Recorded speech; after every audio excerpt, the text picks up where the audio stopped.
ഒന്ന് അത്യാവശ്യമായിട്ട് കാണണമെന്ന് സുലേഖാമ്മ പറഞ്ഞപ്പോഴത്തേക്കും എന്താണെന്നറിയാൻ വേണ്ടി ആകാംക്ഷയോടെ അങ്ങോട്ടേക്ക് ഓടിച്ചെന്നതാണ്. അപ്പോൾ അവിടെ ചെന്നപ്പോഴത്തേക്കും രണ്ടുപേരെയും കാണാനില്ല. അപ്പം നോക്കിയപ്പോൾ അടുക്കളയിൽ നിൽപ്പുണ്ടേ.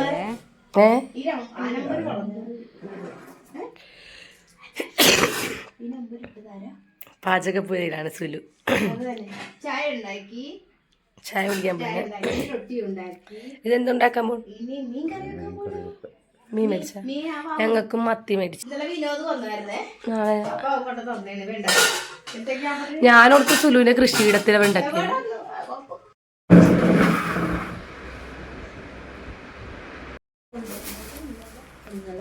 ഇത്രയും ഉണ്ടാ? ഒരിക്കൊരാള് കൊണ്ടുവന്നത് നിങ്ങൾക്കും പകുതി തരുന്നു. അക്ഷയാതൃതിയുടെ അന്നാണ് ഈ സാധനം തന്നെ. ഫ്രഷ് ആയിട്ട് കുറച്ച് വെണ്ടയ്ക്ക കിട്ടിയപ്പോൾ സുലേഖമ്മയ്ക്ക് എന്നെ ഓർമ്മ വന്നു. അങ്ങനെ എന്നെ വിളിച്ചിട്ട് അത് തരുമായിരുന്നേ. നല്ല സൂപ്പർ വെണ്ടയ്ക്കായിരുന്നു കേട്ടോ, നല്ല നാടൻ ഓർഗാനിക് വെണ്ടയ്ക്ക. അപ്പോൾ അതും വാങ്ങിച്ചുകൊണ്ട് വീട്ടിലേക്ക് വന്നപ്പോൾ അതാ ഒരാൾ ഇവിടെ പിടിപ്പത് പണിയിലാണ്. കാരണം നമ്മുടെ പൂന്തോട്ടത്തിനെയൊക്കെ ഒന്ന് സംരക്ഷിക്കാനായിട്ട് ചുറ്റിനും വേലി കെട്ടിക്കൊണ്ടിരിക്കുകയാണ് അച്ഛൻ. കാരണം പിള്ളേർ മൊത്തവും നമ്മുടെ ചെടികളൊക്കെ പറിച്ച് നശിപ്പിക്കുന്ന ഒരു സിറ്റുവേഷൻ നമ്മുടെ വീട്ടിലുണ്ടായപ്പോഴത്തേക്കും നമ്മൾ ഒരു സൈഡ് സെറ്റാക്കി അടുത്ത സൈഡും കൂടെ അച്ഛൻ സെറ്റാക്കിക്കൊണ്ടിരിക്കുകയാണ്. അപ്പോൾ അത് ഭയങ്കര പണിയിലാണ്.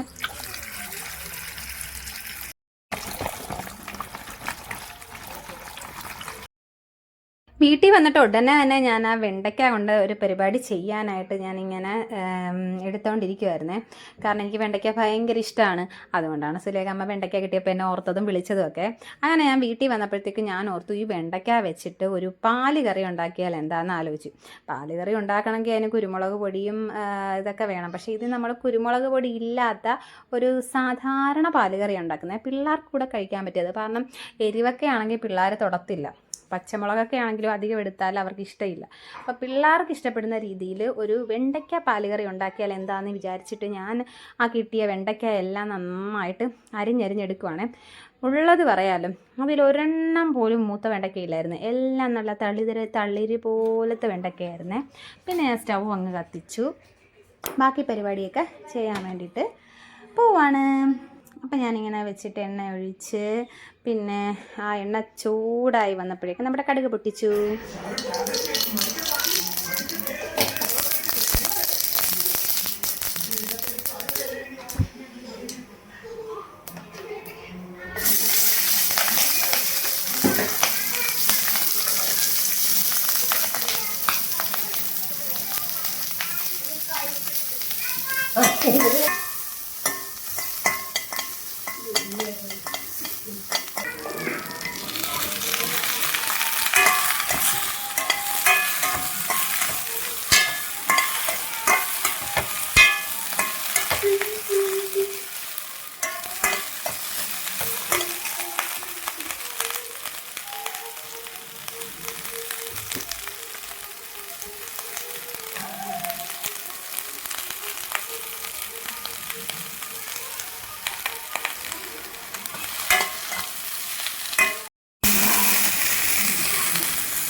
ഇത്രയും പരിപാടിയൊക്കെ ചെയ്ത് കഴിഞ്ഞാണ് നമ്മുടെ മെയിനായിട്ട് നമ്മൾ എടുക്കുന്നത്. വേറൊന്നുമല്ല, നമ്മുടെ തേങ്ങാപ്പാലൊഴിച്ച കറിയാണല്ലോ നമ്മളിവിടെ ഉണ്ടാക്കാൻ പോകുന്നത്. അപ്പം നമ്മുടെ തേങ്ങ മസ്റ്റ് ഐറ്റം അല്ലേ. അപ്പം ഞാൻ തേങ്ങ എടുത്ത് മിക്സിയുടെ ജാറിലേക്ക് ഇട്ടിട്ട് നന്നായിട്ടൊന്ന് അരച്ചെടുക്കാൻ പോവുകയാണേ. അപ്പോൾ കൂടുതൽ വേറെ ഒരു സാധനവും ചേർക്കുന്നില്ല. ഞാൻ അതിനകത്ത് വെറും വെറുത്തുള്ളി മാത്രമേ ചേർക്കുന്നുള്ളൂ.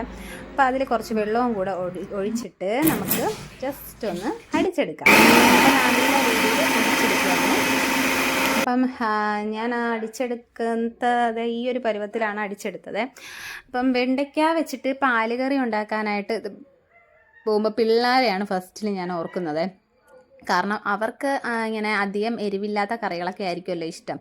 അപ്പോൾ അവർക്ക് ചോറിൻ്റെ കൂടെ കഴിക്കാനും എസ്പെഷ്യലി അപ്പത്തിൻ്റെ കൂടെ കഴിക്കാനും ഒക്കെ ഒരു ബെസ്റ്റായിട്ടുള്ള കറിയായിരിക്കും ഇത്. അപ്പം വെണ്ടയ്ക്ക ഇഷ്ടമുള്ളവർക്കൊക്കെ ഇങ്ങനെ ട്രൈ ചെയ്ത് നോക്കുന്നത് കുറച്ച് ബെറ്റർ ആയിരിക്കും. എനിക്ക് വെണ്ടയ്ക്ക ഭയങ്കര ഇഷ്ടമാണ്. അപ്പോൾ അതിലേക്ക് ഞാൻ കുറച്ച് മല്ലിപ്പൊടി ഇട്ട് കൊടുത്തു. പിന്നെ ഞാൻ ചേർത്ത് കൊടുത്തത് നമ്മുടെ മസാലപ്പൊടിയാണ് കേട്ടോ.